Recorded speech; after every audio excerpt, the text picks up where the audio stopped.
You just won $50 million dollars and you're set for life, right? Your money problems are over. You can finally breathe, except here's what nobody tells you. Within 5 years, there's a 70% chance you'll be broke.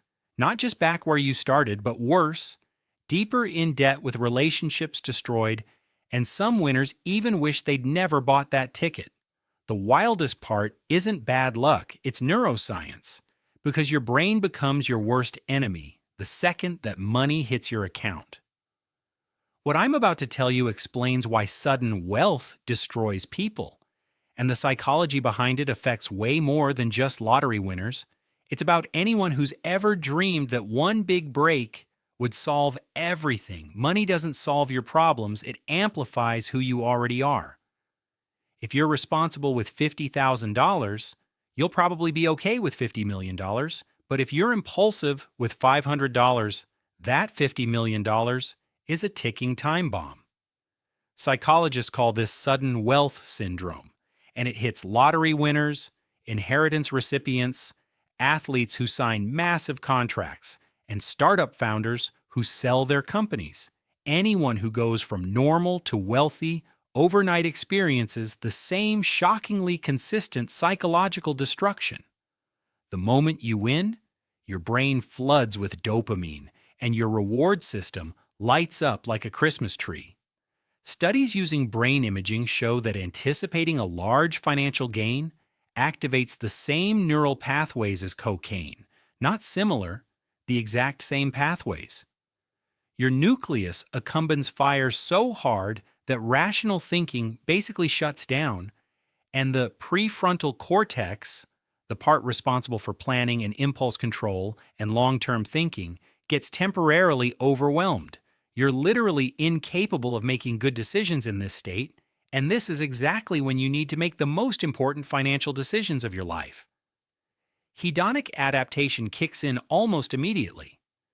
This is the psychological principle that humans return to a baseline level of happiness regardless of positive or negative changes in their life, which means that $50 million stops feeling special in about 3 months. The mansion isn't exciting anymore. The luxury car is just your car. The vacation homes are just houses, and you're back to your baseline happiness level. Except now you need increasingly expensive experiences to feel the dopamine hit again. It's a treadmill you can't get off, and it's burning through your money faster than you can imagine. Identity dissolution comes next, and it's even more insidious. Before you won, you had an identity. Maybe you were a teacher or a construction worker or a nurse, and you knew who you were and had a role and had purpose. The second you win, that identity evaporates because you're not a teacher who won the lottery anymore. You're a lottery winner who used to teach.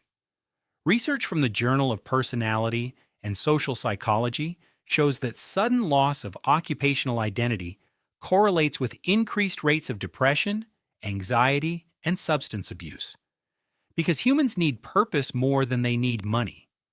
Our brains literally require a sense of meaning to function optimally, and suddenly your purpose is gone.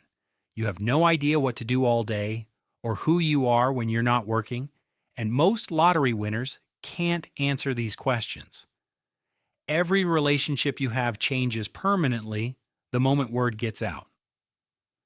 Your friends start acting weird. Family members you haven't heard from in years suddenly remember your birthday, and everyone has a business idea or a sob story or a reason they need help. A study from the National Endowment for Financial Education found that 70% of lottery winners reported that their relationships with friends and family became strained or broke down completely within 2 years. The money that was supposed to give you freedom actually isolates you, because you can't trust anyone's motives anymore, and you don't know if they're spending time with you or your money. That cousin who wants to grab lunch, does he actually miss you or does he need a loan? Your brain goes into hypervigilance mode, constantly scanning for threats and for people trying to use you, and it's exhausting and lonely. Psychologists call this affluenza, and it's real. The guilt of having so much when others have so little combines with the paranoia that everyone wants something from you, and the inability to relate to your old friends because your lives are now completely different. You can't complain about money problems because you're rich. You can't celebrate your purchases because it seems like bragging, and you exist in this weird social no man's land where you don't fit anywhere anymore. The Diderot effect takes over next. This is the phenomenon where acquiring a new possession creates a spiral of consumption, named after the French philosopher Denis Diderot, who wrote about how receiving a beautiful scarlet robe as a gift made all his other possessions seem inadequate and led him to replace nearly everything he owned. Lottery winners experience this on steroids. You buy a mansion, and now your old furniture looks cheap, so you buy new furniture. But the new furniture makes your old car look shabby, so you buy new cars. The new cars make your friends' lifestyles look modest. So you start hanging out with wealthier people. Those wealthy people have boats. So you buy a boat, the boat needs a dock, and the dock needs maintenance, and the maintenance needs staff. Before you know it, you have a lifestyle that requires millions per year just to maintain, and this is where the math becomes impossible. Say you win $50 million, and after taxes you're looking at maybe $30 million depending on your state. If you buy a $5 million mansion, property taxes in many states run 1 to 2% annually, which means $50,000 to $100,000 per year just in taxes. Maintenance, utilities, staff, and insurance bring you to another $200,000 per year minimum. Luxury cars add $50,000 in insurance and maintenance, and maybe you're generous and help out family members by giving $1 million each to your parents, siblings, and kids. That's $5 to $10 million gone immediately. Then you support a few friends' business ideas that fail for another $2 to $3 million. Take some extravagant vacations at $500,000 per year, and suddenly within 3 years, you've burned through $20 million. You still have $10 million, but your lifestyle now requires $2 to $3 million per year to maintain, which gives you maybe 5 years left before you're broke. This is the math that 70% of lottery winners never do until it's too late. Temporal discounting explains why this happens. It's a cognitive bias where people value immediate rewards more than future rewards, and your brain is wired to prioritize now over later. This was an evolutionary adaptation that made sense when humans lived day to day, and storing food was impossible, and eating everything you had immediately made sense. But in modern financial situations, especially with sudden wealth, this wiring destroys you. That $30 million could generate $1 to $2 million per year in safe investments basically forever. You'd never have to work. And your kids would be set and their kids would be set, but your brain doesn't think that way. Your brain sees $30 million as permission to have anything you want right now because the future is abstract and the present is real, and the present always wins in the brain's calculations. The planning fallacy kicks in when lottery winners catastrophically underestimate their future expenses. They think they'll spend $5 million on a house and maybe $2 million on cars and stuff and still have $23 million left, but what they don't calculate is the ongoing costs, the lifestyle creep, the fact that their spending will increase exponentially once they start living that lifestyle. Research in behavioral economics shows that humans are terrible at predicting their future behavior, especially regarding spending. A lot of lottery winners weren't great with money before they won, and statistically, lottery players tend to be lower-income individuals who are playing the lottery as a financial strategy, which itself suggests poor financial literacy. When someone who's been living paycheck to paycheck suddenly has unlimited resources, they have no framework for managing it because they've never had to think about investment strategy, tax implications, estate planning, or asset protection. They're financially illiterate and suddenly managing more money than a small company, which is like handing the keys to a Formula One race car to someone who just got their learner's permit, and the crash is inevitable. Restraint bias makes lottery winners think they're different. This is the tendency to overestimate your ability to control impulsive behavior. And winners tell themselves they're smart and won't be like those other winners who went broke, that they'll be responsible. Restraint bias is a documented cognitive error where you think you have more self-control than you actually do, which means when a luxury car dealer shows you a $300,000 car and you have $30 million in the bank, every part of your brain screams, "Buy it." And the rational voice saying, "This is financially irresponsible," gets drowned out by reward circuits firing like crazy. You tell yourself you can afford it, that $300,000 is nothing when you have $30 million. And technically, you're right, you can afford that one purchase. The problem is you make that calculation 100 more times over the next few years. Lottery winners often report feeling more stressed after winning than before. You'd think infinite money would reduce stress, but psychologists found that the stress comes from the weight of managing the money, the fear of losing it, the pressure to help everyone who asks, the guilt of saying no, and the paranoia about being used. A study from the University of British Columbia found unexpected wealth increases stress hormones and decreases overall life satisfaction in the long term, and the researchers called it the burden of wealth. Your brain evolved to solve problems, and when money is no longer a constraint, you lose one of your main sources of daily problem solving, which paradoxically makes you feel less purposeful and more anxious.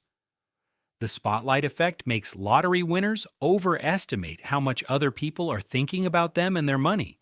They become hyper-aware and self-conscious. Every purchase feels public, every decision feels judged. And this creates a kind of performance anxiety where you feel like you need to live up to some image of what a lottery winner should be. You feel pressure to be generous, to look successful, to prove the money hasn't changed you, while simultaneously dealing with the fact that the money has completely changed everything. The enabler effect means you suddenly have the resources to indulge every vice you've ever had. Gambling problem? Now you can bet $100,000 at a time. Drinking problem? You can buy a wine cellar stocked with $10,000 bottles. Shopping addiction? You've got unlimited credit. Any behavioral issue that was kept in check by limited resources explodes, and with your new wealthy lifestyle, you probably have access to things you never had before, like drugs, parties, and high-stakes poker games. For someone without strong self-regulation skills, this is catastrophic, and research shows that sudden wealth significantly increases rates of addiction and substance abuse. The money doesn't cause addiction. It removes all barriers to indulging destructive behaviors. The financial services industry knows all of this, and they're circling like sharks the moment you win. Financial advisors, wealth managers, and investment bankers all want a piece of your money. And most lottery winners have no ability to distinguish between legitimate advisors and predatory ones because they don't understand fee structures, fiduciary duty, or conflict of interest. They often end up with advisors who are more interested in generating commissions than protecting wealth. And a study in the Review of Financial Studies found that newly wealthy individuals are significantly more likely to make poor investment decisions based on advisor recommendations, partly because they lack the financial knowledge to evaluate those recommendations critically. Many lottery winners eventually say they wish they'd never won. Jack Whitaker won $315 million in 2002, and within 4 years, he'd been sued over 400 times. His granddaughter died of a drug overdose, his daughter died, his wife left him, and he said the money was a curse. Billy Bob Harrell Jr. won $31 million in 1997, and within 2 years, he was divorced and broke, and took his own life. And his last words to a financial advisor were that winning the lottery was the worst thing that ever happened to him. These aren't isolated cases. The psychological destruction is a pattern. The 30% who don't go broke have a few things in common according to research. First, they wait and don't make any major decisions for at least 6 months, letting their brain chemistry normalize and the dopamine explosion fade so they can think clearly. Second, they hire a team of professionals immediately, not one financial advisor, but a team that includes a certified financial planner, a tax attorney, an estate planning attorney, and an accountant, and they make sure these professionals are fee-only so they don't earn commissions on products they sell you and are legally required to act in your best interest. Third, they keep their identity and don't quit their jobs immediately, maintaining their social connections and staying grounded in who they were before. Fourth, they create a structure by setting up trusts, creating budgets, and establishing rules for themselves that remove the ability to make impulsive decisions. Fifth, they say no to almost everyone, understanding that they can't save everyone and trying to will destroy them financially and emotionally. Sudden wealth syndrome isn't really about sudden wealth. It's about the human brain's inability to handle dramatic life changes. It's about how our psychology, evolved over millions of years for a completely different world, fails us in modern situations involving identity, purpose, relationships, self-control, and the stories we tell ourselves about what money means. Most of us fantasize about sudden wealth because we think it will solve our problems. We think if we just had $1 million, everything would be better. But what the lottery winner data shows is that money doesn't solve problems, it reveals character. If you're impulsive, you'll be impulsively rich, then broke.